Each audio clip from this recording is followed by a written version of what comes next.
के स्थानीय मुद्दों को लेकर बात कर रहा हूँ। प्रजातंत्र में दहशतगर्दी और भय और भ्रष्टाचार का जो वातावरण निर्मित है, उसकी जड़ों में मैं रीवा की जनता को आपके माध्यम से पहुंचा रहा हूं। आपने देखा होगा, हम लोग कहते हैं कि रीवा में जब किसी अधिकारी का स्थानांतरण होता है तो वो रीवा आने को तैयार नहीं होता, और जब रीवा आ जाता है तो रीवा से जाने को तैयार नहीं होता, वो बार बार रीवा में पोस्टिंग कराता है। पता है आपको क्या है इसका कारण? हमारा ये जो रीवा संभाग, मुख्य रूप से रीवा जिला है, यहाँ अधिकारियों की ये पनाहगाह। यहाँ का जो वातावरण है, हमारा जो समाज है, वो कानून को नहीं मानता या कानून को चकमा देकर खुली लूटपाट करता है। और हमारे रीवा जिले में एक कल्चर है, जैसे माइनिंग है। माइनिंग आप कहेंगे कि माइनिंग की लूटपाट और भी जगह होती होगी, नहीं होती। इसलिए नहीं होती कि वहाँ समाज अलाउ नहीं करता, लोग नियम कानून को लेकर चलते हैं। लेकिन हमारे यहाँ जो माइनिंग होती है, आप एक कल्पना कर सकते हैं कि वीर सिंह एक ड्राफ्टमैन, सहायक ड्राफ्टमैन, जिसको मानचित्रकार कहते हैं, किसी की कृपा से 15 साल से रीवा में पोस्टिंग है, माइनिंग इंस्पेक्टर के प्रभार में है। इसके पहले 2 खास आदमी, पांडे और वो दीक्षित होते थे। आप ये कल्पना कर सकते हैं कि एक एक क्रशर से 1-1 लाख रुपए महीना हमारे बरकुइया क्षेत्र, बैजनाथ क्षेत्र में 150 क्रशर से 1.5 करोड़ रुपए महीने की वसूली होगी। आपको यकीन नहीं होता होगा, लेकिन आप मानिए हो रहा है। मुश्किल से 4-5 ही क्वारी लीज है। क्वारी लीज मतलब है मिनरल माइंस, लघु मूल गौड़ खनिज, जिससे हम गिट्टी बना सकते हैं, जिसकी रॉयल्टी 100 रुपये क्यूबिक मीटर। पूरा का पूरा एरिया लाइमस्टोन का है। लाइमस्टोन मतलब कि महंगा खनिज, जैसे चूना ही बनाना चाहिए। अगर हम गिट्टी बना रहे हैं तो हम नेशनल लॉस कर रहे हैं। उसकी रॉयल्टी 200 रुपये क्यूबिक मीटर। मुश्किल से 25-50 हज़ार क्यूबिक मीटर से ज़्यादा का पिट पास है ही नहीं माइनर मिनरल में, ठीक है, क्वारी लीज में। और मेजर मिनरल जो लाइमस्टोन है। अब आप ये बताइए कि रीवा जिले में सिंचाई विभाग, PWD विभाग, MPRDC, प्रधानमंत्री सड़क योजना, इतने काम चलते हैं। इतने कामों में 10 लाख क्यूबिक मीटर मटेरियल लग रहा है। इसका एक नियम है कि मेजरमेंट डेट से पहले आपको ने अगर पिट पास उस डेट का नहीं दिया है, इसका मतलब आपने अवैध उत्खनन किया है। कानून ये कहता है कि अगर अवैध उत्खनन है, पहले पिट पास नहीं है और बाद में लगाया गया है, तो बाजार मूल्य अथवा रॉयल्टी का 10 गुना में से जो अधिक होगा वो लगेगा। पर कल्चर क्या है, विभाग उतना पैसा बस रोक लेता है रॉयल्टी का, और बाद में ये अंटसंट मतलब मनमाने तरीके पे NOC दे दिए, और नहीं दिए तो विभाग ने उतना काट करके फाइनल कर दिया। ये दे ही नहीं सकते, इनके पास है ही नहीं। अंतिम में क्या होगा, जांच के बाद ये कह देंगे कि इलाहाबाद और लंदन से हमने गिट्टी मंगाई थी, रीवा की गिट्टी नहीं। जबकि आप जानते हैं कि रीवा से पूरी गिट्टी यूपी को जा रही है और रीवा में तो लग नहीं है। और अंतिम जांच में इनका यही एक उत्तर होगा कि जो गिट्टी प्रयुक्त हुई है ये रीवा की। इस तरह से खुलेआम भ्रष्टाचार हो रहा। 2 पार्टों में बटा हुआ है, एक है कलेक्ट्रेट, एक है पुलिसिंग। पहले हम कलेक्ट्रेट की बात कर लेते हैं। यहाँ ईमानदार छई बनाई जाती है, जनता को पागल समझा जाता है, हम लोग सब कुछ समझते हैं। जो आबकारी का टेंडर है वो कहाँ से होता है? कलेक्ट्रेट से। खाद्यान्न का खेल, गेहूँ उपार्जन का, धान उपार्जन केंद्र कहाँ से निर्धारित होते हैं? कलेक्ट्रेट से। पहले हम लोग पिक्चर देखा करते थे, बहुत छोटे छोटे थे, तो जब फिल्म आती थी अमिताभ बच्चन की, तो वो घोड़ा वाली, डाकू वाली आती थी। फिर इसके बाद आपने देखा होगा कि वो जहाज़ में जहाज़ आया, फिर गोलियां चलनी फिल्मों में, और वो सोना स्मगलिंग, इस टाइप की पिक्चर बनती थी। फिर ड्रग्स आया।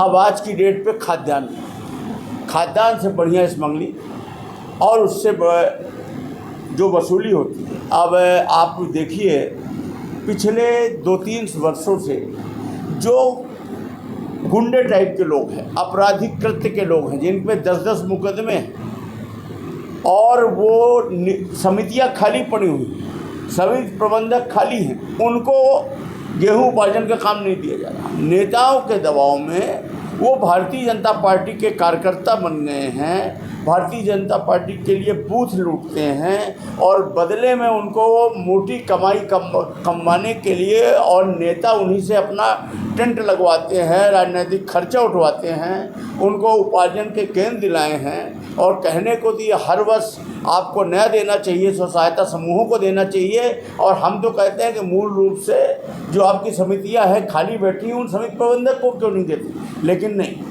ये इन आपराधिक कृत्य वाले व्यक्तियों को यहाँ से पूरा एक नेटवर्क है जो पिछले साल भी किए, उसके पिछले साल भी किए, इस साल भी वही पा रहे हैं। 1000 रुपये प्रति ट्रैक्टर जबरन गुंडागर्दी से पैसा ले रहे हैं, 500 ग्राम से लेकर 1 किलोग्राम कम तोल रहे हैं।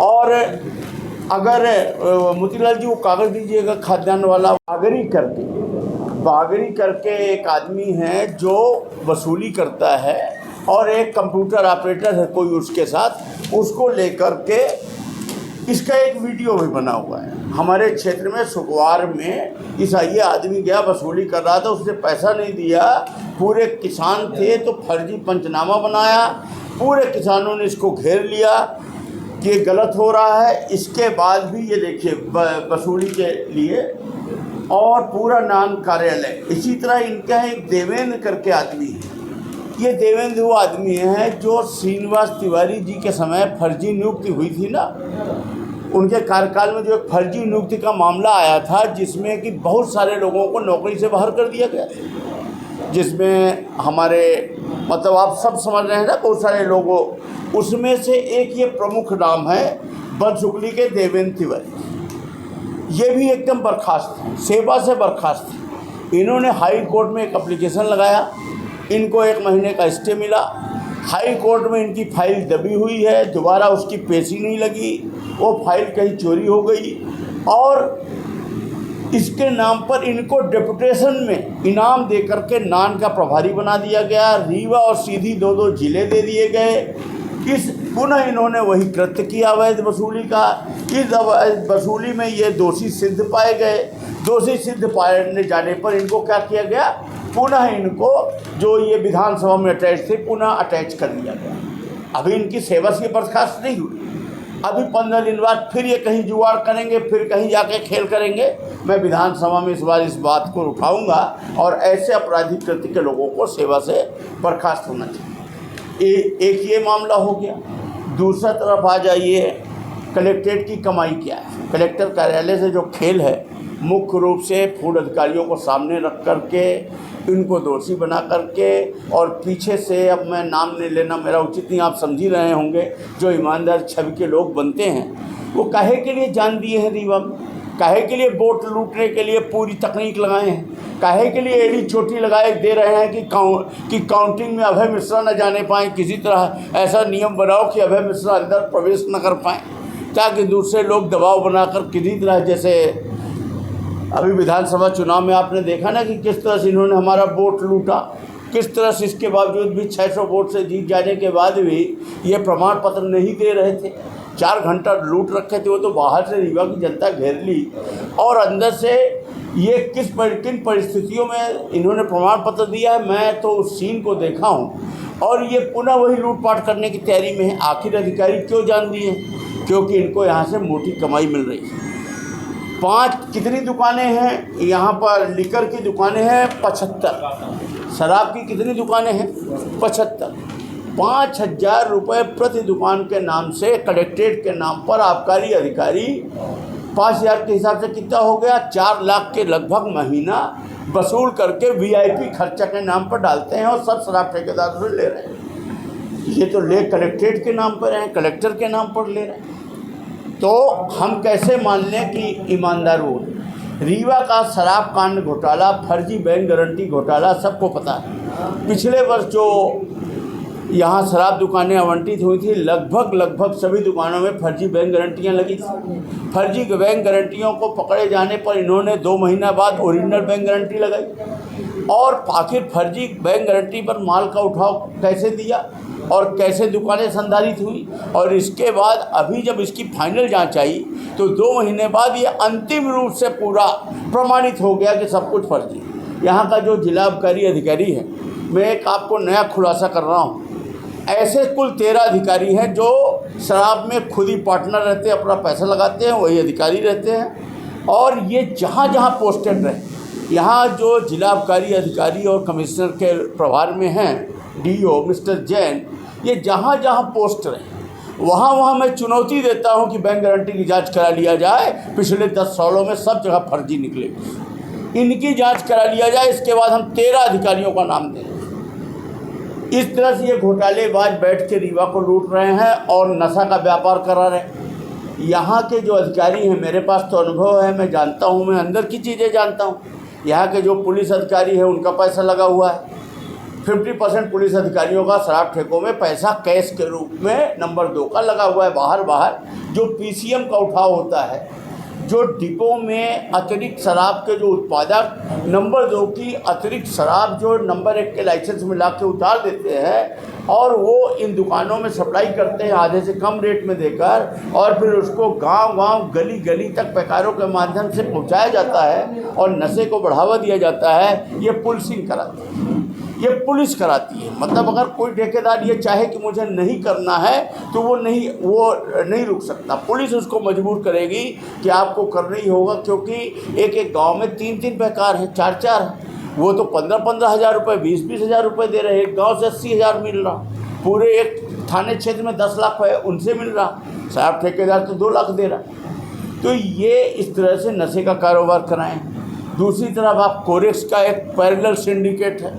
आप जानते हैं कि रीवा ज़िले में कोरेक्स किस हद तक फैला हुआ है, शराब से ज़्यादा रेवेन्यू है उसका, और पुलिस उसका पूरा करवा रही है। कोरोना में आपने देखा कि पान पराग गुटखा नहीं बंद हुआ, क्योंकि 80% चोरी का, टैक्स चोरी का है ये विदाउट बिलिंग। जब भी किसी गुटखा व्यापारी, पान पराग बनाने वाला, राजसी वाले के यहाँ छापा पड़ता है तो करोड़ों रुपए ट्रकों में क्यों बरामद होते हैं? क्योंकि वो कैश में बिजनेस करता है, बिलिंग नहीं करता। अगर बिलिंग करेगा तो उसको प्रॉफिट ही नहीं आएगा। 80% टैक्स चोरी करके। और ये रीवा का दुर्भाग्य है, जब मैंने मध्य प्रदेश का, जब से ये भाजपा की सरकार आई 20 साल से थाने बंधे हुए, 2-2, 3-3 लाख रुपए ये पान पराग और गुटखा और राजश्री के ट्रकों का मिलता है। आप लोगों को आश्चर्य होगा, आप ये इस बात को नहीं जानते। कोरोना में आपने देखा होगा कि लोगों को भाई अधिकारी ईमानदार नहीं हैं, ये सब इसमें शामिल हैं ऊपर से नीचे तक। और जब कभी खनिज मंत्रालय रीवा में था तो उस समय से यहाँ ये खनिज वाला क्राइम जो शुरू हुआ, तो अब तो इस समय चरम पर। आपने डीएम देवेंद्र तिवारी की बात की, हाँ, इसी डर से वो उनके ससुर और उनकी पत्नी भाजपा में आ गई।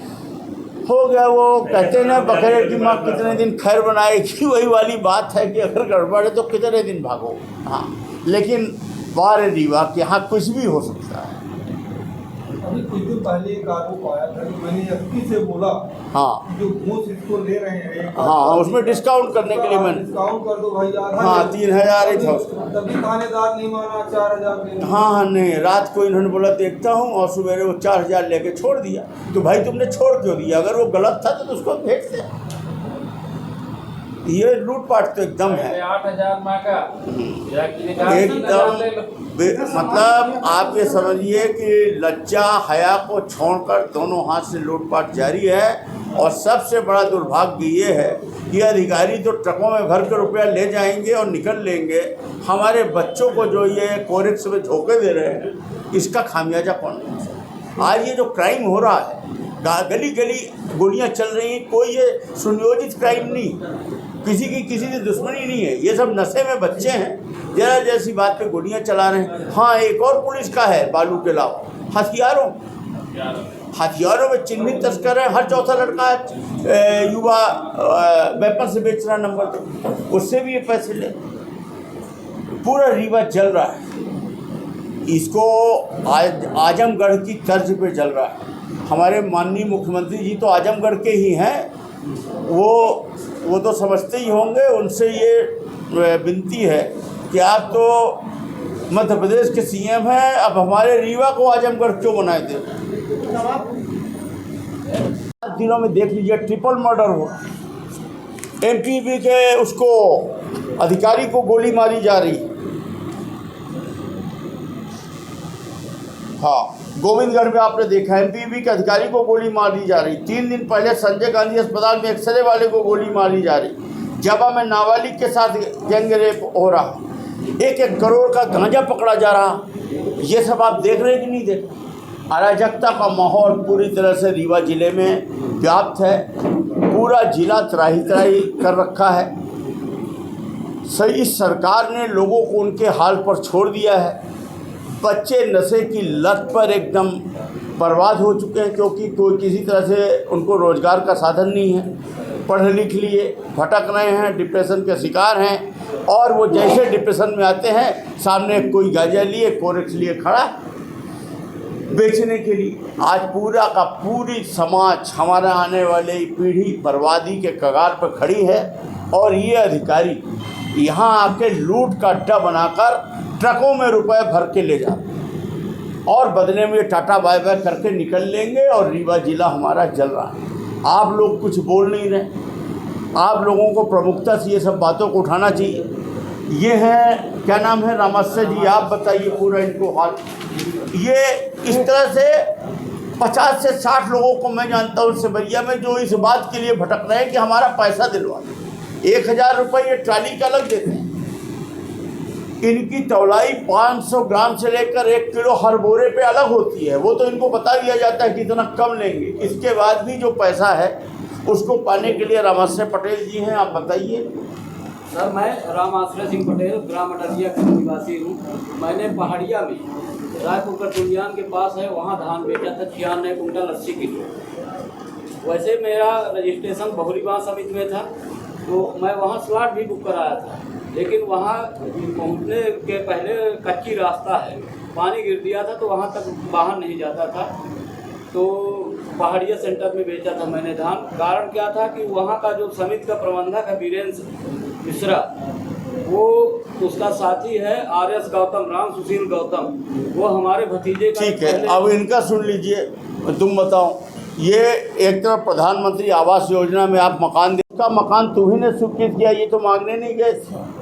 और वहाँ पर प्रधानमंत्री आवास में इनका हिस्सा इन्होंने अपना लगा दिया और बन गया। इसके बाद पूरे के पूरे साकेतों के मकान तोड़ दिए गए। अब इनके ऊपर ये आरोप है कि तुमने वोट नहीं दिया, और वोट न देने के पीछे इनके साथ क्या क्या हो रहा है ये बताएंगे। बताओ। और वो पीछे पूरी महिलाएं वो बैठी हैं, देखो। इनके पास मजदूरी करने को पैसा नहीं, घर में खाने को नहीं है। ये इनको हर 15 दिन में पेशी लगा दी जाती है। ये मजदूरी छोड़ के गहने गिरवी रख के किराए का मकान और पेशी करने के लिए ये बेचारी दर दर भटक रही हैं। कोई बोलने वाला जी। हाँ, बताइए आप। हमारा वो 20 जनवरी 2023 को मकान गिरा दिया गया प्रधानमंत्री आवास योजना का। उसके बाद हम लोग उसी जगह में झोपड़ी में रहते हैं। कौन से गाँव का है? ग्राम साव। तो इसके बाद भी झोपड़ी में रहने के बाद भी हम लोगों को नोटिस दी है। 2 दिन पहले नोटिस है, आज पेशी है। ये हमारे पास नोटिस है। न तो खा कमाते पाते हैं, न कुछ कर पाते, केवल पेशी दौड़ रहे हैं। बड़ी समस्या है लोगों के पास। क्यों गिरा गया? हो गया, हम लोग वोट कांग्रेस को करते हैं और उनको वोट नहीं देते। ये सरपंच हैं, ये सलेन कुशवाहा जी वही सांव के, यही बैठे।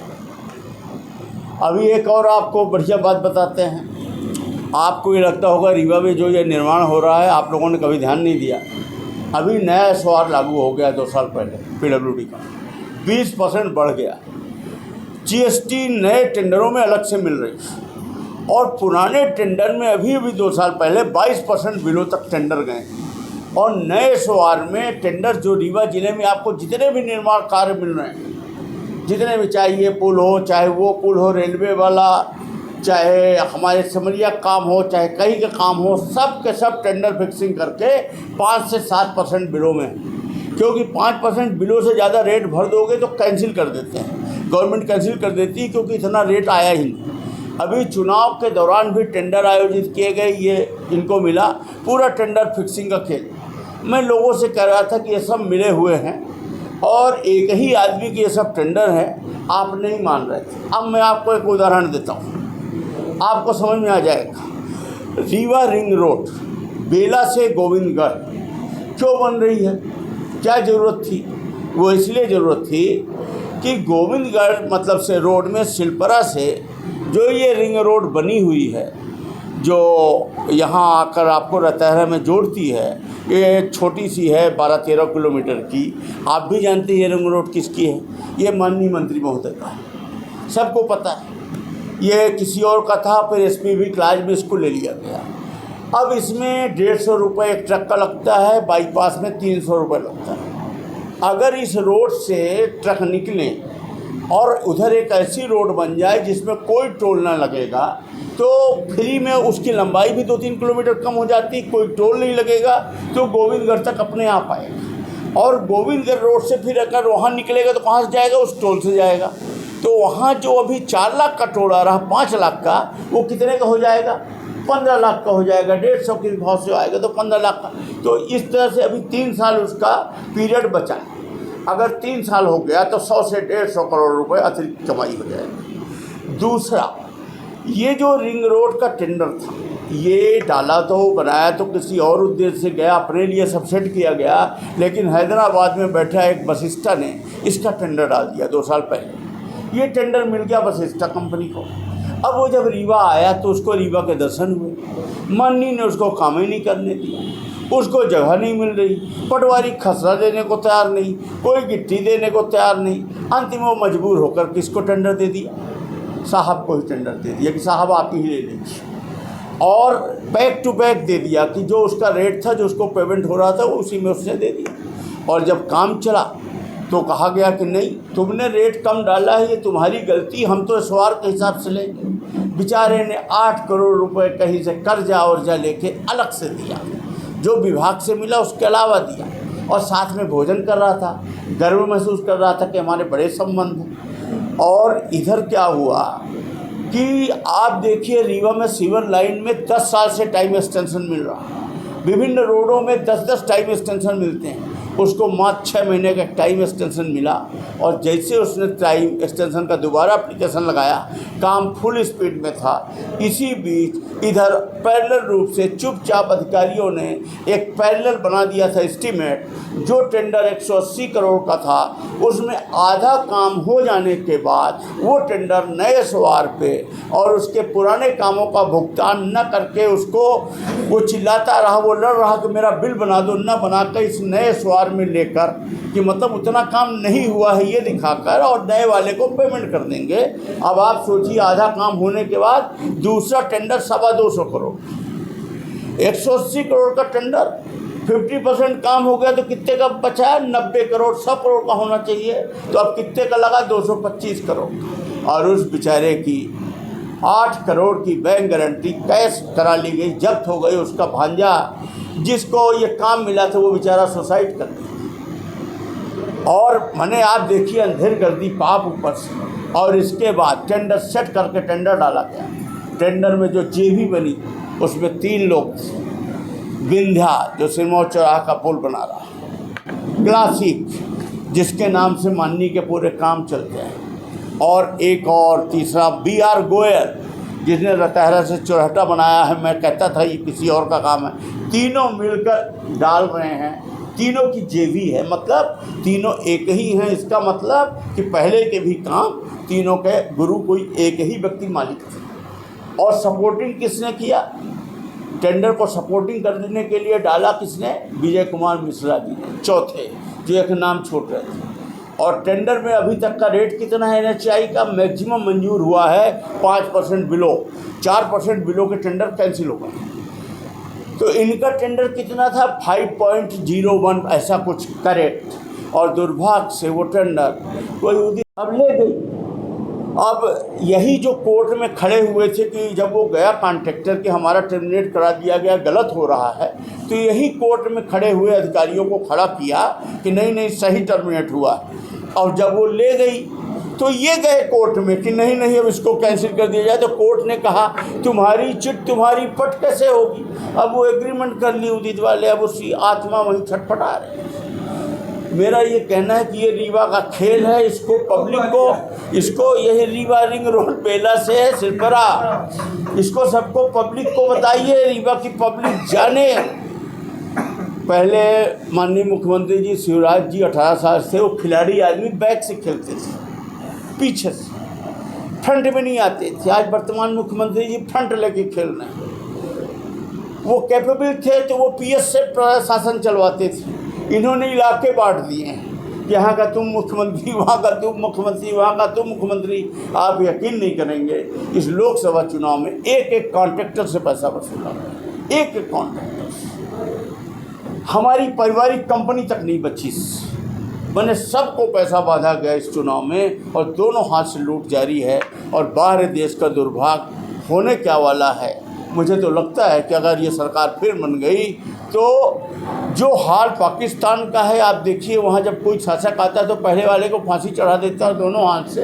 लगभग हम उसी तर्ज पे हैं। आपसे हम गुहार लगाते हैं कि मीडिया के लोग, आप तो देश बचाने के लिए कुछ मदद करो, रीवा का सच रीवा की जनता के सामने रखो। धन्यवाद, नमस्कार।